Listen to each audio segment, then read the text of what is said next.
কোনো অমুসলিম যদি মুসলিমদের পাশে থাকে এবং কোনো মুসলিম যদি তার রাইটকে ভায়োলেট করে, যেমন আপনি মুসলিম, আপনার নেইবার হচ্ছে হিন্দু, আপনি যদি তার হক নষ্ট করেন, জোর করে তার জমি দখল করেন, তাকে তার প্রাপ্য থেকে বঞ্চিত করেন, রাসূল সাল্লাল্লাহু আলাইহি ওয়াসাল্লাম বলেন কিয়ামতের দিন আমি ওই হিন্দুর পক্ষে মুসলিমের বিপক্ষে বাদী হয়ে দাঁড়াবো।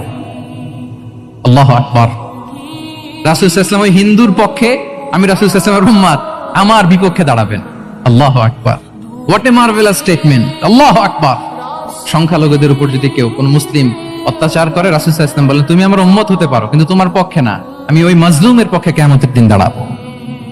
দিস ইজ ইসলাম। ইসলাম আমাদেরকে অন্য যে ফেইথ আছে, Islam teaches us to respect other faith. অন্যান্য যে ফেইথ গুলো আছে এগুলোর প্রতি শ্রদ্ধা দেখাতে বলে, সম্মান দেখাতে বলে। আল্লাহ তাআলা বলছেন ওয়ালা তাসুবুল্লাযীনা ইয়াদউনা মিন দুনিল্লাহি ফায়াসুবুল্লাহা আদওয়ান বিগাইরি ইলম। ওহে বিশ্বাসীরা, আল্লাহকে ছাড়া তারা যাদেরকে ডাকে, যাদের উপাসনা করে, ওই সমস্ত দেব দেবীকে তোমরা গালি দিও না।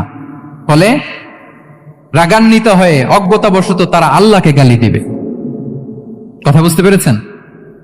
ওরা নানা কিছুর উপাসনা করে, কিন্তু আমরা কি যেসব জিনিসের তারা উপাসনা করে তাদেরকে গালি দিতে পারবো বলেন?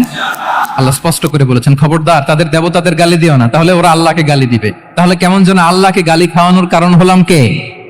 আমি। কেউ যদি অন্য ধর্মকে ছোট করে সে মূলত ইসলামকে ছোট করে।